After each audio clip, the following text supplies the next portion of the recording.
வணக்கம். செந்தணலின் பிரதான செய்திகள். விரிவான செய்திகளுக்கு முன் தலைப்புச் செய்திகள். தமிழ் தேசிய பேரவையின் வவுனியா மாவட்ட வேட்பாளர் அறிமுக நிகழ்வு இன்று நடைபெற்றுள்ளது.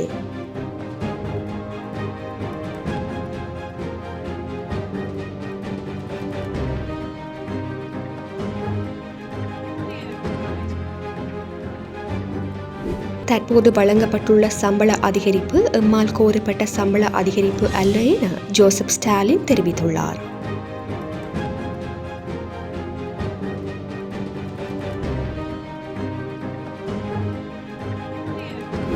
அனுரா அரசாங்கம் அதிகாரப்போக்கில் செயற்படுகின்றது என தியாகராஜா நிரோஷ் குற்றம் சாட்டியுள்ளார்.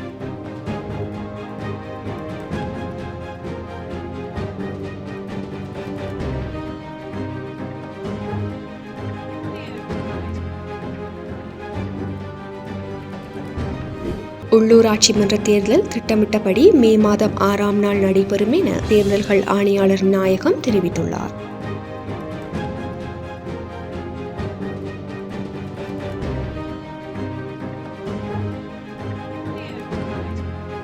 தேசப்பந்து தென்னக்கோனின் பிணை தொடர்பான நீதிமன்ற உத்தரவை எதிர்த்து சட்டமா அதிபர் ஆட்சேபனை மனுவை தாக்கல் செய்துள்ளார்.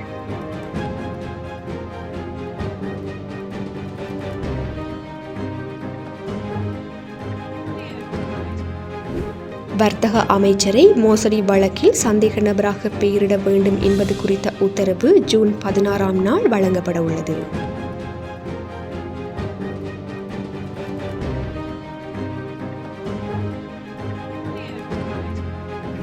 சூரிய மின்கல சக்தியை பயன்படுத்துவோருக்கு இலங்கை மின்சார சபை விசேட வேண்டுகோள் ஒன்றை விடுத்துள்ளது.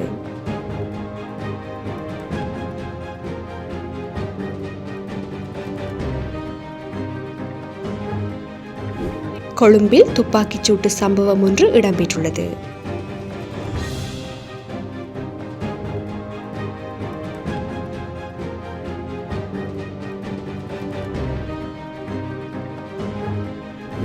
சீனாவை நேற்று சூறாவளி தாக்கியதன் காரணமாக விமானம் மற்றும் தொடருந்து சேவைகள் நிறுத்தப்பட்டுள்ளன.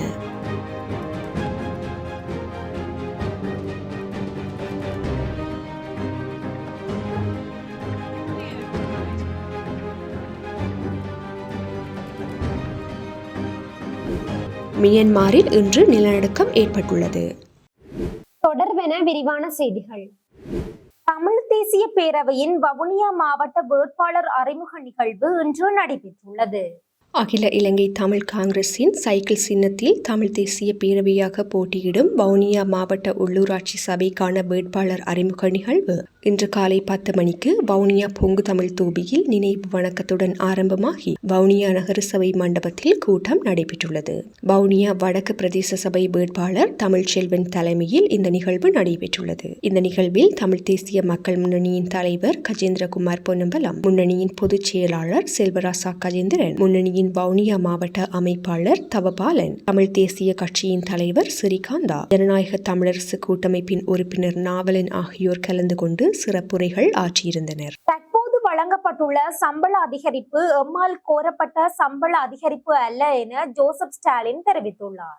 20,000 ரூபாய் சம்பள உயர்வு கேட்ட ஆசிரியர்களுக்கு 8,000 9,000 ஆகவே உயர்வு வழங்கப்பட்டுள்ளதாக இலங்கை ஆசிரியர் சங்கத்தின் பொதுச் செயலாளர் ஜோசப் ஸ்டாலின் குற்றம் சாட்டியுள்ளார். ஆசிரியர்களுக்கு கோரப்பட்டுள்ள சம்பள அதிகரிப்பு 20,000 ரூபாய் எனவும் தெரிவித்த ஜோசப் ஸ்டாலின், பெரும்பாலான ஆசிரியர்களின் சம்பளம் 8,000 முதல் 9,000 ரூபாய் வரை மட்டுமே அதிகரித்துள்ளதாகவும் அவர் சுட்டிக்காட்டியுள்ளார். இதன்படி இந்த சம்பள அதிகரிப்பு எம்மால் கோரப்பட்ட சம்பள அதிகரிப்பு அல்ல எனவும் அவர் தெரிவித்துள்ளார். அனுர அரசாங்கம் அதிகார போக்கில் செயற்படுகின்றது என தியாகராஜா நிரோஷ் குற்றம் சாட்டியுள்ளார். தேர்தல் சட்ட விதிகளுக்கும் எமது மக்களின் சமய விழுமியங்களுக்கும் மதிப்பளிக்காத அரசாங்கம் என்ற அதிகார போக்கில் தேசிய மக்கள் சக்தி செயற்படுகின்றது என வலிகாமம் கிழக்கு பிரதேச சபையின் முன்னாள் தவிசாளர் தியாகராஜா நிரோஷ் குற்றம் சாட்டியுள்ளார். நீர்வேலியில் பிரதமர் கலந்து கொண்ட பிரச்சார மேடையில் தன் தொடர்பில் பெயர் குறிப்பிட்டு நீண்டதாக அமைச்சர் சந்திரசேகரன் தெரிவித்த குற்றச்சாட்டுகளுக்கு பதிலளிக்கையிலேயே அவர் இவ்வாறு தெரிவித்துள்ளார். அவர் மேலும் தெரிவிக்கையில், நீர்வேலி வாய்க்கால் தரைப்பிள்ளையார் கோவில் முற்றத்தில் கோவிலின் முகப்பினை மறைத்து மேடை அமைத்து தேசிய மக்கள் சக்தி பிரச்சார கூட்டத்தினை நடத்தியது. அந்த பிரச்சாரம் தேர்தல் சட்ட விதிமுறை மீறல் என்பதை நேரில் தேர்தல் முறைப்பாட்டு அலுவலர்கள் முன் சுட்டிக்காட்டினேன். அது பற்றிய முறைப்பாடுகளையும் மேற்கொண்டேன். சட்ட சம்பிரதாய மற்றும் எமது சமய ஒழுக்க விதிகளின் அடிப்படையில் ஆலய வளாகத்தில் தேர்தல் பரப்புரை கூட்டங்களை எந்த கட்சியும் மேற்கொள்ள முடியாது. வீதியால் செல்பவர்கள் கூட கோவிலை தரித்து செல்ல வேண்டும். ஆகவே கோவிலை மறைத்து அரசியல் பிரச்சாரம் செய்வது என்பது எம்மை அதிருப்திக்கு உள்ளாக்குகின்றது. இவைகளே நாம் எதிர்ப்பினை மேற்கொள்ள காரணம். தேர்தல் முறைப்பாடுகளை அடுத்து தேர்தல் அதிகார கூட்ட ஏற்பாட்டாளர்களுக்கு வழங்கிய அறிவுறுத்தல்களை அரசாங்கம் என்ற அதிகார மமதையிலே பிரதமர் தலைமையிலானவர்கள் மீறினார்கள். அந்த சட்ட மீறல்களுக்கு ஸ்ரீலங்கா காவல்துறையினரும் இராணுவத்தினரும் பாதுகாப்பு வழங்கினர். அரசாங்கமாக தேசிய மக்கள் சக்தியை நாட்டில் உள்ள தேர்தல் ஆணைக்குழு உள்ளிட்ட சுயாதீன ஆணைக்குழுக்கள் கட்டுப்படுத்த முடியாதுள்ளனர் என்பதுவே நடைமுறை நிதர்சனமாக உள்ளது. நான் இவ்விடயத்தில் தலையிட்டமை தொடர்பில் பெயர் குறிப்பிட்டு அமைச்சர் சந்திரசேகரன் அவர்களால் மேடையில் பகிரங்கமாக விமர்சிக்கப்பட்டிருந்தேன். இங்கு கூறப்பட்ட விமர்சனத்திற்கு பதிலளிக்கும் முகமாக ஒரு சிலவற்றையாவது நான் குறிப்பிட்டாக வேண்டியுள்ளது. மாறி மாறி ஆட்சிக்கு வந்த அரசாங்கங்கள் பௌத்த பேரினவாத ஆக்கிரமிப்புகளையும் அரசியல் அராஜகங்களையும் மேற்கொண்ட போது அதனை எதிர்த்து சொல்லிலும் செயலிலும் இயங்கியுள்ளோம். அதற்காக இன்றும் எனக்கு எதிரான வழக்குகள் சட்டமா அதிபரின் ஆலோசனைக்காக நிலுவையில் உள்ளன. எமது மக்களை இராணுவ அதிகாரம் திணைக்கள அதிகாரம் கொண்டு அடக்க முற்பட்ட போதும் நாம் போராடியுள்ளோம். எவரினதும் அச்சுறுத்தல்களுக்கும் நாம் அஞ்ச முடியாது. ராஜபக்ஷக்கள் மக்கள் மீது தொடர்ச்சியாக ஒடுக்குமுறையை பிரயோகித்தனர். ஒரு கட்டத்தின் பின்னர் அமைச்சர் சந்திரசேகரன் தலைமையிலான கட்சியும் அரசாங்கத்திற்கு வெளியே நின்று ராஜபக்ஷக்களை எதிர்த்தார்கள். தங்கள் கட்சியின் கொள்கைக்கும் எமது தமிழ் தேசிய கொள்கைக்கும் வேறுபாடு காணப்பட்ட போதும் அரசு அடக்குமுறையை தாக்குப்பிடிப்பதற்காக கொழும்பில் செயற்பாட்டாளர்களாக நாம் தொடர்புகளை பேண வேண்டியிருந்தது. போரின் போதும் போரின் பின்பாகவும் இராணுவமயமாக்க சூழலில் நேரடியாகவும் மறைமுகமாகவும் உயிர் அச்சுறுத்தல்களையும் பொருட்படுத்தாது நாம் தமிழ் தேசிய நிலைப்பாடு உடையவர்களாகவும் நீங்கள் இடதுசாரி நிலைப்பாடு உடையவர்களாகவும் இணைந்து போராடினோம். இது தங்களுடன் மட்டுமல்ல அரசு அடக்குமுறைக்கு எதிரான உணர்வில் இருந்த பல சிங்கள முஸ்லிம் தலைவர்களுடனும் செயற்பாட்டாளர்களுடனும் ஊடாட்டத்தினை நான் பேணியுள்ளேன். இவ்வூடாட்டம் ஆட்சி மாற்றம் மட்டுமல்ல அரசொன்றின் இனவாதத்தினை வெளிப்படுத்துவதும் ஆகும். மனித உரிமைகள் ரீதியில் தொடர்புபடும் எந்த சந்தர்ப்பத்திலும் நீங்கள் ஆட்சிக்கு வருவீர்கள் என நான் கனவிலும் நினைக்கவில்லை. நீங்கள் அதிகாரத்திற்கு வந்த பின்னர் எனக்கு பேச அவசியம் ஏற்படவில்லை. ஆனால் ஆட்சிக்கு வந்த நீங்கள் எமது மக்கள் மீதான ஒடுக்குமுறைக்கு நீதியை பெற்றுக் கொடுத்தல் மற்றும் அரசியல் தீர்வு ரீதியில் பொறுப்பு சொல்வதுடன் நிரந்தர தீர்வையும் முன்வைக்க பொறுப்புடையவர்கள் என்பதை அவதானிக்கின்றோம். நீங்கள் ஆட்சி அதிகாரத்திற்கு வருவதற்கு முன்னர் அரச ஒடுக்குமுறைக்கு எதிராக கொண்டிருந்த நிலைப்பாடுகளில் இருந்து ஆட்சிக்கு வந்த பின்னர் தடமாறி பயணிக்கின்றீர்கள். தமிழ் மக்களுக்கான தீர்வு நிலைமையை சகஜமாக்குதல் என்ற மக்களை சகித்து வாழுதல் என்ற உத்திக்குள் தள்பவர்களாக உள்ளீர்கள். உண்மைக்கு புறம்பான தேர்தல் வாக்குறுதிகளையும் தகவல்களையும் கூறுகின்றீர்கள். தமிழ் தேசிய இனத்தின் மீதான அடக்குமுறைகளுக்கு தீர்வை வழங்க மறுக்கின்றீர்கள். நான் எமது மக்களுக்கு எதிராக அரசு மேற்கொண்ட பாரதூரமான மனித உரிமைகள் குறித்த சாட்சியங்களை பதிவு செய்வதில் கூட தங்களுடன் இணைந்து பணியாற்றினேன். இவ்வாறாக எல்லாவற்றினையும் அறிந்த நீங்கள் தமிழ் மக்களுக்கு எதிராக இழைக்கப்பட்ட பாரதூரமான மனித உரிமை மீறல்களுக்கு அரசாக தங்கள் பொறுப்பு சொல்லாது காலத்தினை கடத்துகின்றீர்கள்.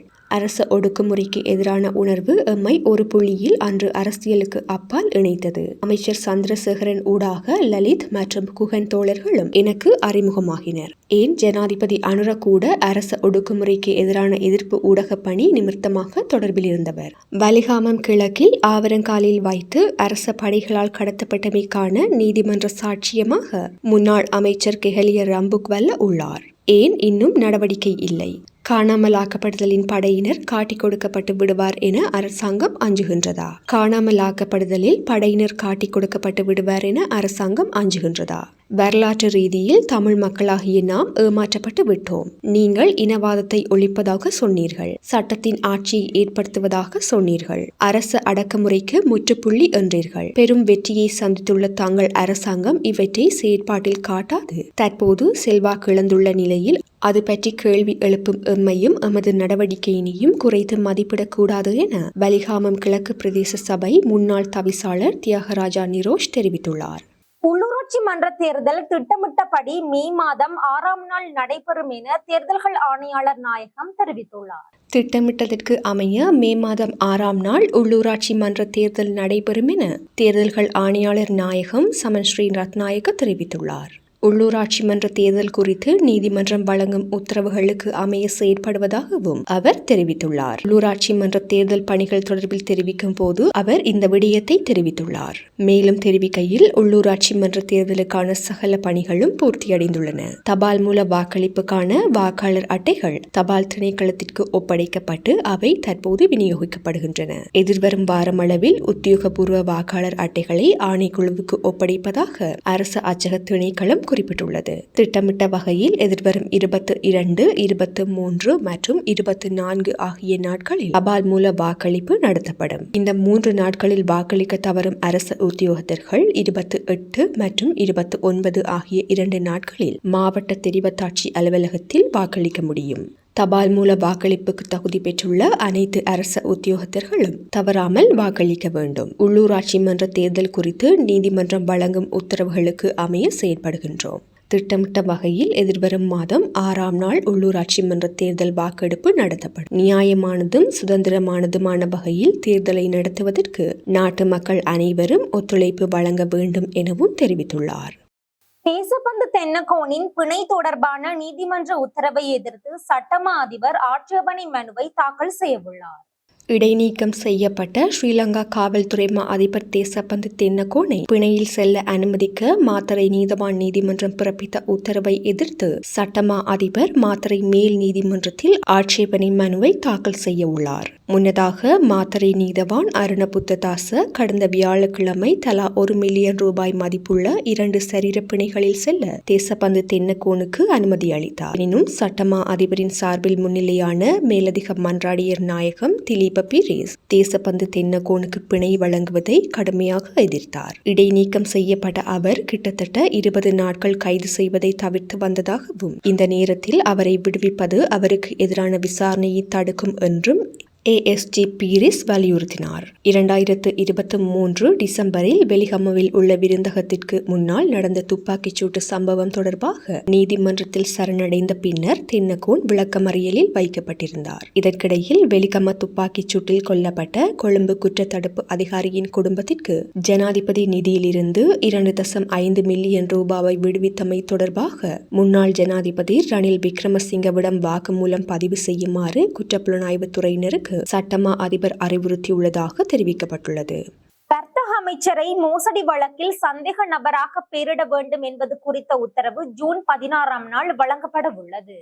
வர்த்தக அமைச்சர் வசந்த சமரசிங்கவை மோசடி வழக்கில் சந்தேக நபராக பெயரிட வேண்டுமா என்பது குறித்து கல்கிசை நீதவான் ஏடி சதுரிகா டி சில்வா 2025 ஜூன் 16ஆம் நாள் தனது உத்தரவை வழங்க உள்ளார். தேசிய தொழிலாளர் நிறுவனம் என்று அழைக்கப்படும் அறக்கட்டளைக்கு சொந்தமான கட்டடம் தேசிய தொழிலாளர் காங்கிரஸ் தொழிற்சங்கத்தின் அதிகாரிகள் என்று காட்டிக்கொண்ட சிலரால் 3.6 மில்லியனுக்கு குத்தகைக்கு விடப்பட்டது. இது தொடர்பான வழக்கில் சமரசிங்கவின் பெயரும் உள்ளடங்கியுள்ளது. இந்த நிலையில் பாதிக்கப்பட்ட தரப்பினருக்காக முன்னிலையான சட்டத்தரணி மைத்ரி குணரத்னவின் கோரிக்கையை பரிசீலித்த பின்னர் நீதிபதி இந்த உத்தரவை வழங்கியுள்ளார். வழக்கை விசாரித்த கொழும்பு மோசடி பணியகம் சமர்ப்பித்த ஆரம்ப அறிக்கைகளை பார்த்தபோது அமைச்சர் மற்றும் அவரது நண்பர்களின் தொடர்பு இந்த மோசடியில் தெளிவாக தெரிவதாக சட்டத்தரணி குணரத்ன நீதிமன்றத்தில் தெரிவித்துள்ளார். அமைச்சர் சமரசிங்க குறித்த தொழிலாளர் காங்கிரசின் தலைவராக காட்டிக்கொண்டாலும் கேள்விக்குரிய சொத்து அதற்கு சொந்தமானது அல்ல என்று குணரத்ன தெரிவித்துள்ளார். அத்துடன் சமரசிங்கவும் அவரது நண்பர்களும் தேசிய தொழிலாளர் நிறுவன அதிகாரிகளைப் போல் காட்டிக்கொண்டாலும் இங்கு எந்த பதவிகளையும் வகிக்கவில்லை என்றும் அவர்கள் வெளியாட்கள் என்றும் குணரத்ன சுட்டிக்காட்டியுள்ளார். எனவே அவர்களை சந்தேக நபர்களாக பெயரிடுமாறு அவர் நீதிமன்றத்தை வலியுறுத்தியுள்ளார். சூரிய மின்கல சக்தியை பயன்படுத்துவோருக்கு இலங்கை மின்சார சபை விசேட வேண்டுகோள் ஒன்றை விடுத்துள்ளது. வீடுகளின் கூரைகளில் பொருத்தப்பட்டுள்ள சூரிய மின்கல சக்தியை பயன்படுத்துவோருக்கு இலங்கை மின்சார சபை விசேட வேண்டுகோள் ஒன்றை விடுத்துள்ளது. அதற்கமைய ஏப்ரல் 13ஆம் நாள் தொடக்கம் ஏப்ரல் 21ஆம் நாள் வரை நாளாந்தம் பிற்பகல் 3 மணி வரை தேசிய மின் கட்டமைப்பிலிருந்து சூரிய மின்கல சக்தி இணைப்புகளை துண்டிக்குமாறு இலங்கை மின்சார சபை கேட்டுக்கொண்டுள்ளது. புத்தாண்டு காலத்தில் மின்சார தேவை குறைவடைந்துள்ளதாகவும் இதன் விளைவாக தேசிய மின்சார கட்டமைப்பிற்கு மிகவும் மாறுபடும் புதுப்பிக்கத்தக்க ஆற்றலின் பங்களிப்பு தேசிய அமைப்பில் அசாதாரண அழுத்தத்தை ஏற்படுத்துவதாகவும் மின்சார சபை வெளியிட்டுள்ள அறிக்கையில் தெரிவிக்கப்பட்டுள்ளது. இதன் விளைவாக அமைப்பின் செயலற்ற தன்மை வெகுவாக குறைந்துள்ளதாகவும் அதில் ஏற்படும் மிகச்சிறிய ஏற்ற இறக்கங்கள் கூட பகுதியளவிலான மின்தடை அல்லது நாடு தழுவிய மின்தடையை ஏற்படுத்தக்கூடிய பாதிப்பை ஏற்படுத்தும் எனவும் இலங்கை மின்சார சபை தெரிவித்துள்ளது. எனவே மேற்படி காலப்பகுதிக்குள் தேசிய மின்சார கட்டமைப்பின் ஸ்திரத்தன்மையை பராமரிக்க தேசிய மின் கட்டமைப்பிலிருந்து சூரிய மின்கல சக்தி இணைப்புகளை துண்டிக்குமாறு மின்சார சபை கேட்டுக்கொண்டுள்ளது. கொழும்பில் துப்பாக்கிச்சூட்டு சம்பவம் ஒன்று இடம்பெற்றுள்ளது. கொழும்பு கொட்டாஞ்சேரி பிரதேசத்தில் துப்பாக்கிச்சூட்டு சம்பவம் ஒன்று பதிவாகியுள்ளது. குறித்த சம்பவம் நேற்று இரவு 12:35 மணியளவில் இடம்பெற்றுள்ளதாக ஸ்ரீலங்கா காவல்துறையினர் தெரிவித்துள்ளனர். ஸ்ரீலங்கா காவல்துறையினரின் உத்தரவை மீறி பயணித்த வாகனம் ஒன்றை இலக்கு வைத்து ஸ்ரீலங்கா காவல்துறையினர் குறித்த துப்பாக்கி பிரயோகத்தை மேற்கொண்டுள்ளனர். சம்பவம் தொடர்பில் மேலும் தெரிய வருகையில் வாகனம் ஒன்றை கடத்திச் செல்வதாக கிடைத்த தகவலுக்கு அமைவாக மட்டக்குழி பிரதேசத்தில் வைத்து ஸ்ரீலங்கா காவல்துறையினர் வாகனத்தை நிறுத்த முயன்றபோது சாரதி வாகனத்தை நிறுத்தாமல் சென்றுள்ளார். இதனைத் தொடர்ந்து கொட்டாஞ்சேரி பகுதியில் வைத்து ஸ்ரீலங்கா காவல்துறையினரால் துப்பாக்கி பிரயோகம் மேற்கொள்ளப்பட்டுள்ளது. எவ்வாறாயினும் சந்தேக நபர் வாகனத்தை நிறுத்திவிட்டு தப்பிச் சென்றுள்ளதாகவும் ஸ்ரீலங்கா காவல்துறையினர் வாகனத்தை கைப்பற்றியுள்ளதாகவும் தெரிய வருகின்றது. சந்தேக நபரை கைது செய்வதற்காக ஸ்ரீலங்கா காவல்துறையினர் விசேட தேடுதல் நடவடிக்கையை முன்னெடுத்துள்ளனர். இனி சர்வதேச செய்திகள். சீனாவை நேற்று சூறாவளி தாக்கியதன் காரணமாக விமானம் மற்றும் தொடருந்து சேவைகள் நிறுத்தப்பட்டுள்ளன. மியான்மரில் இன்று அதிகாலை 5.6 ரிக்டர் அளவிலான நிலநடுக்கம் ஏற்பட்டதாக ஐரோப்பிய மத்திய தரைக்கடல் நில அதிர்வு மையம் தெரிவித்துள்ளது. இந்த நிலநடுக்கம் 35 கிலோமீட்டர் ஆழத்தில் ஏற்பட்டுள்ளதாக தெரிவிக்கப்பட்டுள்ளது. மேகாங் சன் மாகாணத்திலிருந்து வடமேற்கே சுமார் 271 கிலோமீட்டர் தொலைவில் இந்த நிலநடுக்கத்தின் மையம் அமைந்திருந்ததாக அந்நாட்டு வானிலை ஆய்வு மையம் தெரிவித்துள்ளது. தாய்லாந்தின் சியாங் மாய் மற்றும் சியாங் ராய் ஆகிய இடங்களில் வசிப்பவர்கள் இந்த நிலநடுக்கத்தை உணர்ந்ததாக தெரிவிக்கப்படுகின்றது. இதற்கிடையில் ஒரு அறிக்கையின்படி மார்ச் 28ஆம் நாள் ஏற்பட்ட பாரிய நிலநடுக்கத்திற்கு பின்னர் நேற்று வரை மியான்மர் மற்றும் அதை சுற்றியுள்ள பகுதிகளில் மொத்தம் 468 பின் அதிர்வுகள் பதிவாகியுள்ளன. இதேவேளை தஜிகிஸ்தானில் 6.1 ரிக்டர் அளவிலான வலுவான நிலநடுக்கம் பதிவாகியுள்ளதாக பன்னாட்டு ஊடகங்கள் செய்தி வெளியிட்டுள்ளன. தஜிகிஸ்தான் மற்றும் அதனை சுற்றியுள்ள பகுதிகளில் இன்று காலை 9:54 மணிக்கு 10 கிலோமீட்டர் ஆழத்தில் இந்த நிலநடுக்கம் உணரப்பட்டுள்ளதாக தெரிவிக்கப்பட்டுள்ளது. மியான்மரில் இன்று நிலநடுக்கம் ஏற்பட்டுள்ளது. வடக்கு சீனா மற்றும் பெய்ஜிங்கை நேற்றைய நாள் தாக்கிய சூறாவளி காரணமாக நூற்றுக்கணக்கான விமானங்கள் இடைநிறுத்தப்பட்டுள்ளதுடன் தொடர்ந்து சேவைகளும் நிறுத்தப்பட்டுள்ளன. நேற்றைய நிலவரப்படி பெய்ஜிங்கின் 2 முக்கியமான விமான நிலையங்களில் 838 விமானங்கள் இடைநிறுத்தப்பட்டுள்ளதாக பன்னாட்டு ஊடகங்கள் செய்தி வெளியிட்டுள்ளன. இந்நிலையில் வார இறுதி முழுவதும் காற்றின் வேகம் மணிக்கு 150 கிலோமீட்டர் வேகத்தில் இருக்கும் என்று தெரிவிக்கப்படுகின்றது. இதன் விளைவாக மில்லியன் கணக்கானவர்களை வீட்டிலேயே இருக்குமாறு அதிகாரிகள் கேட்டுக்கொண்டுள்ளனர். குறிப்பாக 10 ஆண்டுகளுக்கு பின்னர் இந்த அனர்த்தத்தினால் செம்மஞ்சள் எச்சரிக்கை விடுக்கப்பட்டுள்ளமை குறிப்பிடத்தக்கது. இத்துடன் செய்திகள் நிறைவடைகின்றன. வணக்கம்.